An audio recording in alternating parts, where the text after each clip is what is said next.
شام کے سائے گھیرے ہوئے تھے۔ تیز تیز چلتے چلتے میں بس اسٹاپ پر پہنچی تھی۔ میرے آفس سے بس اسٹاپ تھوڑا دور تھا، اس لیے میں نے اپنے قدموں کی رفتار کو تیز کر دیا تھا، کیونکہ مغرب کے بعد مجھے خوف محسوس ہوا کرتا تھا۔ یہ راستہ ویسے بھی سنسان تھا۔ جیسے ہی میں بس اڈے پر پہنچی تو اسی وقت بس نکلی تھی اور اب اگلی بس کے آنے تک مجھے انتظار کرنا تھا۔ میں اس سناٹے میں خاموشی سے بس اسٹینڈ پر بیٹھ گئی اور بس کا انتظار کرنے لگی۔ کچھ ہی دیر گزری تھی کہ چادر میں چھپی ہوئی ایک عورت میرے برابر میں آ بیٹھی۔ کیونکہ وہ عورت تھی اس لیے مجھے اس سے خوف نہیں آ رہا تھا، مگر جب اس نے مستقل مجھے دیکھنا شروع کیا تو میرے اندر بے چینی سی پیدا ہو گئی۔ میں نے پہلے تو اسے نظر انداز کرنا چاہا، لیکن پھر جب اس کی نظروں نے مجھے بے چین کیا تو میں نے گھور کر اسے دیکھا اور کہا، بی بی کیا مسئلہ ہے؟ میرے سخت لہجے پر اس کے چہرے پر برہمی کی بجائے مسکراہٹ آئی اور وہ کہنے لگی کہ آپ بہت ہی پیاری اور خوبصورت ہیں۔ میں نے آج تک اتنی پیاری لڑکی نہیں دیکھی۔ اس کے انداز میں بالکل دوستانہ سی بات تھی، جیسے وہ مجھے بہت پہلے سے جانتی ہو۔ مجھے انجان لوگوں سے جلدی فری ہونے کی عادت نہیں تھی، اسی لیے میں نے اس کی بات پر سر جھٹکا اور دوسری جانب دیکھنے لگی۔ آپ نوکری کرتی ہیں؟ اس نے خود ہی مجھ سے سوال پوچھا تو میں نے بس ہوں میں جواب دے دیا اور پھر خاموشی سے گھڑی کی جانب دیکھنے لگی۔ رات کے 8 بج رہے تھے اور ابھی تک بس کا کچھ اتا پتہ نہیں تھا۔ کاش کہ میں 5 منٹ پہلے پہنچی ہوتی تو مجھے بس مل جاتی۔ مجھے اپنے باس پر غصہ آ رہا تھا، جنہوں نے مجھے اتنی دیر تک دفتر میں روک لیا تھا کہ دفتر سے سبھی لوگ چلے گئے تھے اور اب بس ملنا بھی مشکل ہو رہا تھا، کیونکہ میں جس علاقے میں جاتی تھی وہاں پر بہت کم ہی گاڑیاں جاتی تھیں۔ اس چادر والی عورت نے میری بے چینی کو محسوس کیا تو کہنے لگی، پریشان نہ ہو، گاڑی آتی ہی ہوگی۔ مجھے اس کے یوں بار بار بے تکلف ہونے پر بہت ہی شدید غصہ آنے لگا تھا اور پھر شکر خدا کا کہ بس آ گئی۔ میں نے بنا کچھ کہے تیزی سے بس کی طرف قدم بڑھائے اور بس میں بیٹھ گئی، جبکہ وہ اپنی جگہ بیٹھی رہی۔ میں سارا راستہ ذکر اور ورد کرتی رہی اور پھر میرا علاقہ آ گیا۔ مجھے بس اسٹاپ سے اتر کر پھر ایک طویل راستہ طے کرنا تھا اور تب جا کر میں اپنے گھر پہنچتی۔ میں نے وہ سارا راستہ بھی دعائیں پڑھتے ہوئے پار کیا اور جیسے ہی گھر میں داخل ہوئی تو میری اماں سامنے سے ناراض دکھائی دی۔ یہ کوئی وقت ہے گھر آنے کا؟ ایک تو ہم سب کی مرضی کے خلاف جا کر نوکری کر لی ہے، اوپر سے رات کے اندھیرے میں گھر لوٹتی ہو، پتہ ہے محلے والے باتیں بناتے ہیں۔ اماں کی بات سن کر میں نے شرمندگی سے سر جھکا لیا۔ اماں، وہ سر نے روک لیا تھا، بس اسی لیے آڈٹ آنے والا ہے نا، تو میں بہت زیادہ کام ہے۔ میں نے فوراً لاڈ سے اماں کو منانے کی کوشش کی۔ تمہیں پتہ ہے نا کہ تمہارے ابا تمہاری نوکری کے خلاف ہیں، وہ جلد از جلد تمہاری شادی کرنا چاہتے ہیں۔ پھر خاندان والے بھی تمہاری اس نوکری سے کتنی باتیں بنا رہے ہیں۔ سب کو لگتا ہے کہ ہم بیٹی کی کمائی کھا رہے ہیں، لیکن تمہارے سر پر تو نوکری کرنے کا جنون سوار ہے۔ وہ تو شکر ہے تمہارے ابا ابھی تک گھر نہیں لوٹے ہیں، اگر وہ پہلے آ جاتے تو اب تک تو میرا دماغ خراب کر چکے ہوتے۔ اماں کے انداز کی برہمی بتا رہی تھی کہ میرے دیر سے آنے پر وہ کس حد تک اور کس قدر غصے میں تھیں۔ میں نے ان کے ماتھے پر پیار کیا اور کہا، وعدہ کرتی ہوں اماں اب سے لیٹ نہیں ہوں گی۔ اماں نے بس ایک نظر مجھ پر ڈالی اور کہنے لگیں، اچھا جلدی سے فریش ہو جاؤ، تمہارے ابا کو پتہ نہیں چلنا چاہیے کہ تم اندھیرے کے بعد آئی ہو۔ اماں کے کہنے پر میں نے جلدی سے لباس تبدیل کیا اور پھر اماں کے ساتھ کھانا کھاتے ہوئے ڈھیر ساری باتیں کرنے لگی اور اس عورت کو بھول ہی گئی جو بس اسٹاپ پر مجھے بار بار عجیب نظروں سے دیکھ رہی تھی۔ اگلے دن میں دفتر پہنچی تو وہی کاموں کا ڈھیر تھا۔ کام کرتے کرتے پتہ نہیں چلا، اوپر سے میرے باس بھی ذرا غصے کے تیز تھے، اسی لیے ان کے آگے میں کچھ کہہ بھی نہیں پاتی تھی۔ اور پھر مغرب کی اذان ہو گئی، تب مجھے خیال آیا کہ مجھے تو پہلے ہی گھر کے لیے نکل جانا چاہیے تھا۔ میں نے سر سے اجازت لینی چاہی تو وہ غصے سے کہنے لگے، مس جویں آپ کو بار بار چھٹی کی پڑی رہتی ہے، سال میں چند ہی دن ایسے ہوتے ہیں جب کام کا پریشر ہوتا ہے، اگر آپ کو گھر سے اجازت نہیں ملتی تو نوکری ہی کیوں کرتی ہیں؟ سر کی بات پر میں خاموش ہو گئی تھی۔ پھر 1 گھنٹے کا کام اور نپٹایا اور 8 بجے کے قریب جب دفتر سے نکلی تو میرے ہوش ٹھکانے آ گئے، کیونکہ میرا آفس ایک ایسی جگہ پر تھا جہاں دور دور تک آبادی نہیں تھی۔ آفسز تھے لیکن مغرب کے بعد یہاں پر سناٹا جایا کرتا تھا۔ میں پھر تیز تیز قدم اٹھا کر بس اسٹاپ پر پہنچی اور میری بدقسمتی کہ بس پھر جا چکی تھی۔ دراصل اسٹاپ پر آدھے گھنٹے بعد ہی بس آیا کرتی تھی اور اب پھر مجھے آدھا گھنٹہ ویٹ کرنا تھا۔ میں خاموشی سے بس اسٹینڈ پر بیٹھ کر اپنا موبائل فون چلانے لگی کہ جب ہی وہی چادر پہنی عورت دوبارہ میرے پاس آ کر بیٹھ گئی۔ آج دوبارہ اسے دیکھ کر میرے ہوش اڑے تھے۔ نہ جانے کیوں اس کا آنا مجھے کچھ اچھا نہیں لگا تھا۔ میں نے اس پر ایک نظر بھی نہ ڈالی اور فون چلاتی رہی تاکہ وہ مجھ سے بات ہی نہ کرے، لیکن وہ خود ہی شروع ہو گئی۔ کہنے لگی کہ نوکری کیوں کرتی ہو؟ کوئی مجبوری ہے کیا یا پھر شوق سے؟ میں نے بنا جواب دیے بس اس کی طرف نظر اٹھا کر دیکھا اور اتنی گہری نظر سے دیکھا کہ وہ ایک لمحے کو ہچکچا گئی۔ پھر کہنے لگی کہ مجھ سے دوستی کرو گی؟ تم مجھے بہت اچھی لگتی ہو۔ دوستی کے آفر پر تو مجھے اور بھی غصہ آیا۔ میں نے سختی سے کہا کہ میں انجان لوگوں سے بات کرنا بھی پسند نہیں کرتی۔ آپ بہتر ہے مجھ سے بات نہ کریں۔ میرے یوں بات کرنے پر اس نے دوبارہ پھر مجھ سے بات کرنے کی کوشش نہیں کی۔ وہ آدھا گھنٹہ مجھ پر بڑا مشکل گزرا۔ بظاہر تو میں فون میں مصروف تھی، لیکن اس عورت کی نگاہیں جس طرح میرے وجود کا جائزہ لے رہی تھیں، میرے سارے جسم سے پسینے پھوٹ رہے تھے۔ اور پھر اللہ اللہ کر کے بس آئی اور میں نے اپنے گھر کا راستہ لیا۔ میں گھر پہنچی تو اماں نے ایک نظر مجھ پر ڈالی اور پھر اماں کے پیچھے بیٹھے ابا پر میری نظر گئی تو میرے ہوش اڑ گئے۔ ابا آج مجھ سے پہلے ہی گھر آ گئے تھے۔ بس آج یہ تمہاری نوکری کا آخری دن تھا۔ اب تمہیں ضرورت نہیں ہے نوکری پر جانے کی۔ یہ کوئی وقت ہے گھر آنے کا؟ عورت ساتھ ہو کر کوئی اونچ نیچ ہو جائے تو اوپر سے سارے خاندان میں بدنامی اور تھو تھو الگ ہو رہی ہے۔ تمہارے شوق کی خاطر ہمارے لیے مصیبت ہو گئی ہے۔ میں نے تمہارے رشتے کے لیے 2-4 لوگوں کو کہہ دیا ہے۔ پڑھائی پوری ہو چکی ہے، اب اپنے گھر جاؤ۔ اگر تمہارے شوہر نے چاہا تو اس کے گھر سے نوکری کر لینا، لیکن اب ہمارے گھر سے نوکری کرنے کی ضرورت نہیں ہے۔ ابا نے 2 ٹوک لفظوں میں مجھے نوکری سے منع کیا تھا اور پھر اپنے کمرے میں چلے گئے تھے۔ ابا کے آگے مجھے بھی ہمت ہی کہاں تھی کہ میں کچھ کہتی، اسی لیے خاموش ہو گئی تھی۔ اور پھر اگلے دن نوکری پر بھی نہ جا سکی۔ میں نے ڈائریکٹ میل کر کے اپنا ریزگنیشن لیٹر دفتر بھجوا دیا تھا اور خود اپنی بے بسی پر آنسو بہا رہی تھی۔ نوکری کرنا میرا شوق تھا اور ابا کی وجہ سے مجھے اپنے شوق کو خیر بات کہنا پڑا تھا۔ خیر ابا نے میرے رشتے کے لیے جن لوگوں سے بات کی تھی، ان کے دوست سے رشتے آنا شروع ہوئے تھے۔ اور پھر ایک شام اماں کہنے لگیں کہ بہت ہی بڑے گھرانے سے رشتہ آ رہا ہے تمہارا، اچھے لوگ ہیں، اچھی طرح تیار ہو جاؤ۔ اماں کے کہنے پر میں پوری طرح تیار ہو کر جب ڈرائنگ روم میں پہنچی تو میرے قدموں تلے سے زمین ہی نکل گئی، کیونکہ میرے سامنے وہی عورت چادر پہنے بیٹھی تھی جو بس اسٹیشن پر مجھے ملی تھی۔ اسے دیکھ کر میں نہ صرف حیران ہوئی تھی بلکہ میری آنکھیں بھی کھل گئی تھیں، جبکہ اس کے چہرے پر ایک دھیمی سی مسکراہٹ تھی۔ بہن جی، میں وعدہ کرتی ہوں کہ آپ کی بیٹی میرے ساتھ بہت خوش رہے گی۔ ہمارے پاس کسی چیز کی کوئی کمی نہیں ہے۔ ہم آپ کی بیٹی کو سر آنکھوں پر بٹھا کر رکھیں گے۔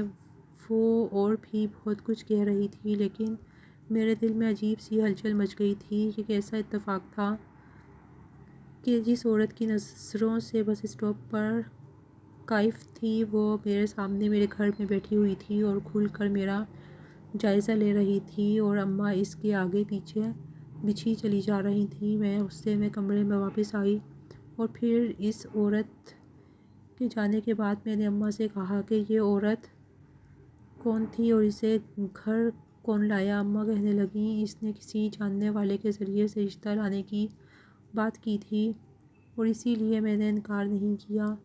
بہت امیر لوگ ہیں، پیسے والے ہیں، کسی چیز کی کوئی کمی نہیں ہے۔ تمہارے ابا نے خود چھان بین کر کے ہی رشتے کے لیے بلوایا ہے۔ تمہارے باپ چاہتے ہیں کہ تمہاری شادی کسی ایسے گھرانے میں ہو جہاں روپے پیسے کی کوئی کمی نہ ہو اور تم خوب عیش کی زندگی گزارو۔ اماں کی بات سن کر میں حیران رہ گئی تھی۔ جو عورت خود روز بس اسٹاپ پر آ کر بیٹھی ہوتی تھی، اس کے پاس بھلا کیا پیسہ ہوگا؟ ایک گاڑی تک تو میں نے دیکھی نہیں تھی۔ اسی لیے میں نے اماں سے کہا کہ جھوٹ کہہ رہی ہوگی، مجھے تو کہیں سے بھی امیر نہیں لگتی۔ میری بات سن کر اماں ہنسی اور بولی، تمہارے ابا پوری جانچ کاری کر چکے ہیں۔ دراصل یہ عورت اپنے شوہر کا رشتہ لے کر آئی ہے اور تمہیں اپنی سوتن بنانا چاہتی ہے۔ اماں کی بات سن کر میرے سر پر آسمان گر پڑا۔ مجھے لگا اماں جھوٹ کہہ رہی ہیں، اسی لیے میں حیرت سے اماں کو دیکھنے لگی، مگر اماں نے میرا ہاتھ پکڑا، مجھے اپنے سامنے بٹھایا اور بولی، دیکھو جبھی ہم جیسے گھرانوں میں رشتے آنا ہی مشکل ہے، پھر تمہارے خاندان والوں نے تو صاف کہہ دیا ہے کہ نوکری پیشہ لڑکی کو ہم اپنی بہو نہیں بنا سکتے۔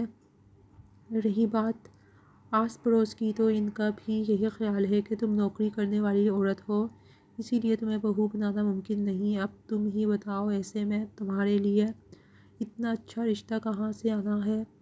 یہ بیچاری بے اولاد ہے، اس کے بچے نہیں ہیں، اسی لیے اپنے شوہر کی دوسری شادی کروانا چاہتی ہے، اور اس نے وعدہ کیا ہے کہ تمہیں اس کے گھر میں کسی چیز کی کوئی کمی نہیں ہوگی، بلکہ یہ خود تمہارے سارے حقوق اپنے شوہر سے پورے کروائے گی۔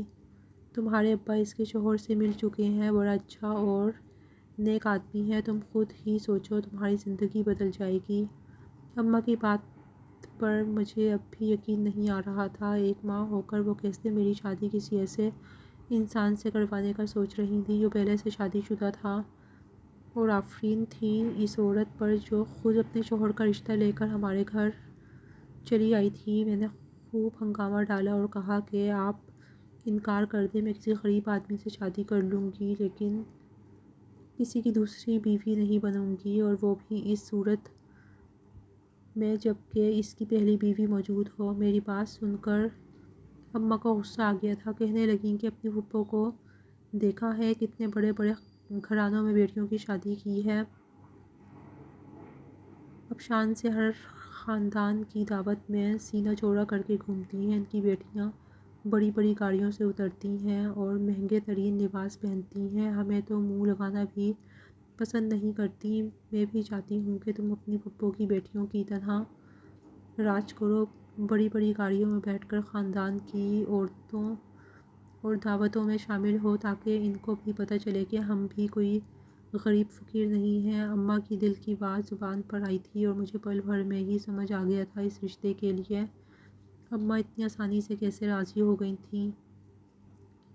میں نے غصے میں اماں سے کہا کہ آپ پھپھو کی بیٹیوں کے چکر میں مجھے کیوں ایک شادی شدہ مرد کے حوالے کرنا چاہتی ہیں؟ لیکن اماں کا تو مزاج ہی بگڑ گیا تھا، وہ فیصلہ کر چکی تھیں کہ انہیں میری شادی کرتے وقت پھپھو سے مقابلہ بازی کرنی تھی، اسی لیے انہوں نے میری ایک نہ سنی۔ میں نے ابا سے بات کرنے کی کوشش کی، لیکن اس بار بھی ابا کے آگے میری ایک نہ چلی۔ ابا کہنے لگے، نوکری کر کے جو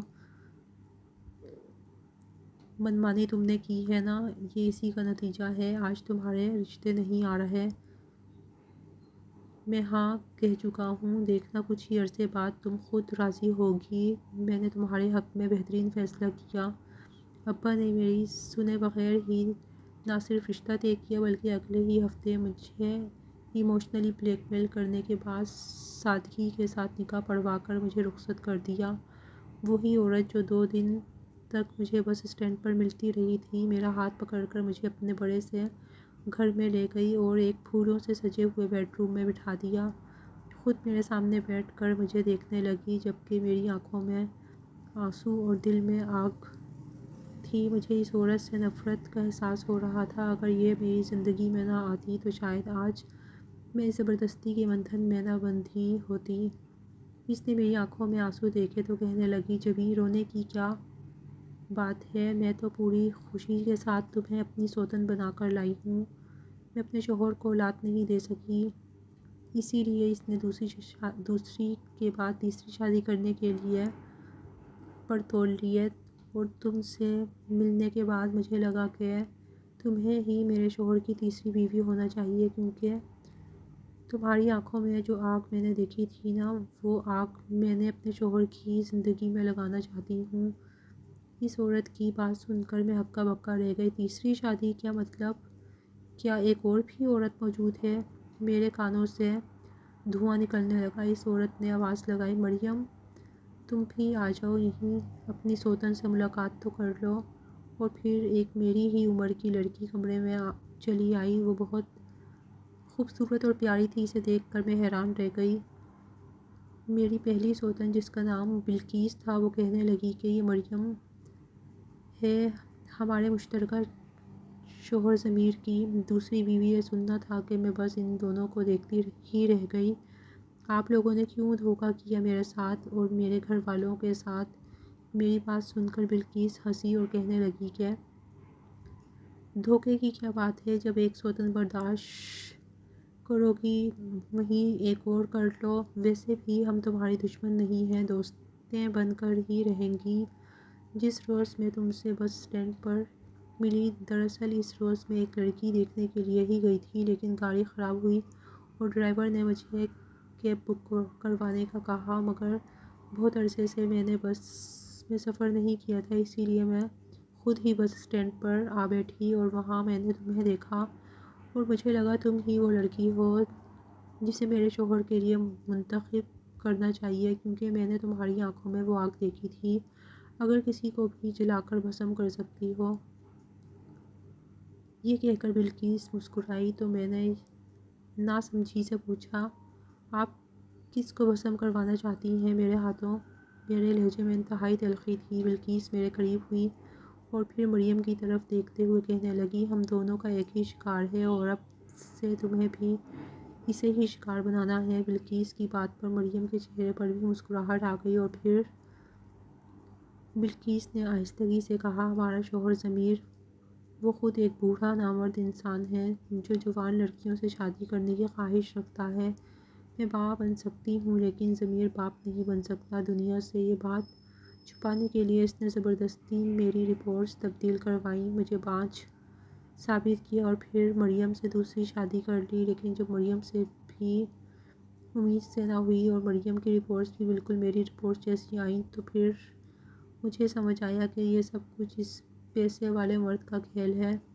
اسی لیے اس بار میں نے تمہارا انتخاب کیا۔ ہم تینوں مل کر اس بوڑھے کا وہ حشر کریں گے کہ یہ یاد رکھے گا خود باپ بننے کے قابل نہیں ہے اور ہم پر بانجھ کا لیبل لگاتا ہے۔ اسے پتہ چلنا چاہیے کہ عورت ذات اتنی سستی نہیں ہے، یہ صرف اسے استعمال کر کے اپنا دل بہلا لے۔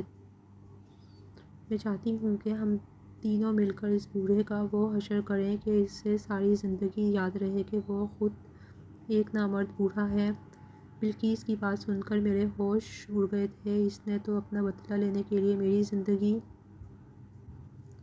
خراب کر دی تھی اور میرے ماں باپ نے بنا سوچے سمجھے مجھے رخصت کر دیا تھا۔ ابا کو لگا کہ میں نوکری کرتی ہوں، اسی لیے میرا کچھ اچھا رشتہ نہیں ہو سکتا کسی بھی جگہ، اور اماں پھپھو کی برابری کرنا چاہتی تھیں۔ میں نے غصے سے ان دونوں کو دیکھا اور کہا، میں تمہارا ساتھ ہرگز بھی نہیں دوں گی، اور میں کیسے مان لوں کہ تم دونوں سچ کہہ رہی ہو؟ کیا پتہ تم دونوں مل کر مجھے کسی چکر میں پھنسانا چاہتی ہو۔ میں ابھی اور اسی وقت اپنے گھر جانا چاہتی ہوں۔ میری بات سن کر مریم نے ایک نظر مجھ پر ڈالی اور پھر الماری میں سے ایک فائل نکال کر میرے سامنے رکھ دی۔ یہ رپورٹس ہیں، میڈیکل رپورٹس، تم خود دیکھ لو، پڑھی لکھی ہو لڑکی ہو، سمجھ جاؤ گی کہ مسئلہ کس میں ہے اور کس میں نہیں۔ اور پھر بھی اگر تمہارا دل نہیں مانتا تو تم کچھ دن ضمیر کے ساتھ گزار لو، دیکھنا کچھ دن بعد وہ تمہیں بانجھ کہہ کر چوتھی شادی کے لیے پر تولے گا، اور اس وقت تمہیں سمجھ آئے گی کہ ہم دونوں کیا کہہ رہی تھیں۔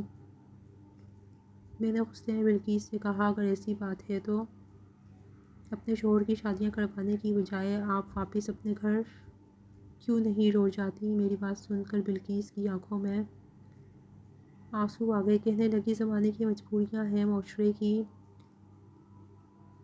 وہ بیڑیاں ہمارے پیروں میں ہیں کہ ہم واپس نہیں لوٹ سکتی۔ اگر تم اپنے گھر واپس جانا چاہتی ہو تو کیا تمہارے ماں باپ تمہیں قبول کر لیں گے؟ وہ تمہیں ہی سمجھوتا کرنے کا مشورہ دیں گے اور واپس بھیج دیں گے۔ ہمارے والدین نے بھی ایسا ہی کیا ہے۔ بلقیس کی بات کہیں نہ کہیں صحیح تھی اور مجھے سمجھ آ رہا تھا کہ وہ دونوں مجھے کیا کہہ رہی تھیں۔ میں نے ان کا ساتھ دینے کے لیے حامی بھر لی تھی۔ ان دونوں نے مجھے ایک دوا دی اور کہنے لگی کہ یہ ضمیر کو کمرے میں آتے ہی دے دینا، وہ تمہیں ہاتھ لگائے بنا بے ہوش ہو جائے گا اور اس طرح تمہارا کنوارا پن باقی رہے گا، اور ساتھ ہی آہستہ آہستہ اس کے جسم کے حصے ناکارہ ہوتے جائیں گے۔ ہم دونوں بھی اسے یہی دعا دیتی ہیں۔ ایک دن وہ پوری طرح بستر پر پڑ جائے گا اور ہم تینوں مل کر عیش کریں گے۔ میں نے خاموشی سے وہ دوا ہاتھ میں پکڑ لی، پھر وہ دونوں چلی گئیں اور جب ضمیر کمرے میں آیا تو وہ 50 سال کا ایک ادھیڑ عمر مرد تھا۔ اس کے چہرے کی مسکراہٹ اور آنکھوں کی ہوس نے مجھے یہ سمجھا دیا تھا کہ وہ دونوں عورتیں صحیح کہہ رہی تھیں۔ میں نے خاموشی سے دودھ کے گلاس میں وہ دوا ملا کر ضمیر کو پلا دی تھی۔ وہ کچھ ہی دیر بعد گہری نیند سو چکا تھا اور میں سکون سے ایک طرف بیٹھ کر اپنے خوبصورت مستقبل کے سپنے سجا رہی تھی۔ مجھے نوکری کرنی تھی، اپنا کیریئر بنانا تھا اور اس کے بعد میں اپنی مرضی سے کسی اچھے سے انسان سے شادی کرنا چاہتی تھی۔ میں نے سوچ لیا تھا کہ میں ضمیر سے نوکری کی اجازت لے لوں گی۔ اگلی صبح جب وہ اٹھا تو میں نے اس پر غصے کا اظہار کیا اور یوں جتایا جیسے اس کے سونے سے میں ناراض ہوں، اور پھر ساتھ ہی میں نے نوکری کی اجازت بھی مانگ لی۔ ضمیر نے مجھے خوشی خوشی نوکری کی اجازت دے دی تھی اور پھر میں نے ضمیر کو وہ دوا دینے کے ساتھ ساتھ اپنی نوکری شروع کر دی۔ وہ ہم میں سے جس کسی کے ساتھ بھی ہوتا وہ اسے وہ دوا دے دیتا، جس کی وجہ سے آہستہ آہستہ وہ معذور ہوتا جا رہا تھا۔ اس کے لیے اٹھنا بیٹھنا، اپنی ٹانگوں پر کھڑے رہنا بھی کافی مشکل ہو گیا تھا۔ کبھی کبھی تو وہ خود بھی حیران ہوتا کہ اسے کیا ہو رہا ہے، لیکن جب بھی وہ ہسپتال جانے کی بات کرتا تو ہم تینوں سے یہ سمجھا بجھا کر روک لیتی تھیں کہ وہ ایک ساتھ تینوں بیویوں کو خوش کرتا ہے، اسی لیے اس کی صحت خراب ہو رہی ہے۔ ضمیر کو بھی یہی لگ رہا تھا کہ 3 عورتوں کے ساتھ رہنے کی وجہ سے اس کے لیے اپنی صحت کو برقرار رکھنا مشکل ہے۔ وہ خود ہی خاموش ہو گیا تھا۔ ہم نے باقاعدگی سے اسے دوائی دی اور اس کا نتیجہ یہ نکلا کہ 6 مہینے بعد ضمیر پوری طرح معذور ہو کر بستر پر پڑ گیا تھا۔ نہ اس کا جسم کام کرتا تھا اور نہ ہی وہ اب اگلی شادی کے بارے میں سوچ سکتا تھا۔ ہم نے ضمیر کے لیے ایک آدمی کا بندوبست کیا جو اس کے کام کاج دیکھ لیتا اور ہم اسے تنخواہ دیتے تھے۔ اپنی نوکری کر کے اپنا مستقبل بنا رہی تھی اور میری دونوں سوتنیں سارا وقت گھومتی پھرتی اور شاپنگ کرتی رہتی تھیں کیونکہ ضمیر کے پاس پیسے کی کوئی کمی نہیں تھی۔ پھر ایک دن میری بڑی سوتن بلقیس کہنے لگی کہ ضمیر کا کاروبار تم کیوں نہیں سنبھال لیتی ہو؟ دوسروں کے دفتر میں دھکے کھانے سے اچھا ہے کہ اپنا ہی کاروبار دیکھو۔ بلقیس کی بات سن کر میں سوچ میں پڑ گئی اور پھر میں نے ضمیر کا کاروبار سنبھال لیا، لیکن میں اپنی سوتنوں کے ساتھ بالکل مخلص تھی۔ میں نے کاروبار کے 3 حصوں میں کاغذات تیار کروائے تھے اور بہانے سے ضمیر سے ان پر دستخط بھی کروا لیتی تھی۔ اب ضمیر کا کاروبار ہم تینوں کے نام تھا اور وہ گھر بھی جس میں ہم رہائش پذیر تھے۔ ضمیر نے ساری سوسائٹی کو بتایا ہوا تھا کہ ہم 5 عورتیں ہیں، جبکہ حقیقت تو یہ تھی کہ وہ خود باپ بننے کے قابل نہیں تھا۔ اسی لیے ہم اسے وہ سزا دی جو اس سے ساری زندگی یاد رہتی۔ ہم تینوں اپنی زندگیوں میں خوش ہیں، لیکن ہم تینوں ہی آج بھی ضمیر کے ساتھ جڑے ہوئے ہیں۔ کچھ عرصے بعد وہ خود ہی اس دنیا سے چلا جائے گا اور تب ہم تینوں بھی آزاد ہو جائیں گی، لیکن ابھی ہم اچھی دوستوں کی طرح رہتی ہیں۔ اب جب میں بڑے ٹھاٹھ سے اپنی بڑی گاڑی میں بیٹھ کر اپنے خاندان کی دعوتوں میں جاتی ہوں تو میری ماں کا سینہ فخر سے چوڑا ہو جاتا ہے۔ وہ یہ نہیں جانتی کہ میری ازدواجی زندگی کیسی گزر رہی ہے۔ میں نے انہیں اپنے گھریلو حالات کے بارے میں کچھ نہیں بتایا کیونکہ مجھے لگتا ہے کہ اب اس بات سے کوئی فرق نہیں پڑتا۔ میری شادی ہو چکی ہے اور اب اس سوسائٹی کے لیے مجھے اپنی شادی کو آخری سانس تک نبھانا ہوگا۔ میں نے اپنے والدین کے گھر کی بھی اچھی خاصی مرمت کروا دی ہے اور ایک چھوٹی گاڑی ہے اپنے والدین کو بھی خرید کر دے دی ہے۔ آج میں ان کی بہت ہی خاص ہو چکی ہوں کیونکہ میں نے ان کی زندگیوں کو تبدیل کر دیا تھا، لیکن میں اندر سے کتنی کھوکھلی ہوں یہ صرف میں ہی جانتی تھی۔ شاید یہ کھوکھلا پن اس وقت ختم ہو جائے جب میری زندگی میں کوئی سچ میں محبت کرنے والا مرد شامل ہوگا، لیکن پھر میں سوچتی ہوں کہ مجھ جیسی عورت سے بھلا کون شادی کرے گا جو پہلے سے شادی شدہ ہو۔ میں نہیں جانتی تھی کہ میرا مستقبل کیسا ہوگا، لیکن ہاں میں اپنی زندگی سے اب مطمئن ضرور ہوں۔ اور آخر میں ایک بات جو میں آپ سب سے کہنا چاہتی ہوں کہ ضروری نہیں کہ عورت ہی عورت کی دشمن ہو۔ کبھی کبھی ایک عورت دوسری عورت کی زندگی بچا بھی لیتی ہے اور بنا بھی دیتی ہے۔ کیا آپ کو لگتا ہے کہ ہم نے ضمیر کے ساتھ ٹھیک کیا؟ کیا ہائی سوسائٹی کے یہ مرد جو خود میں عیب رکھ کر عورتوں کو ذمہ دار ٹھہراتے ہیں، انہیں سزا نہیں ملنی چاہیے؟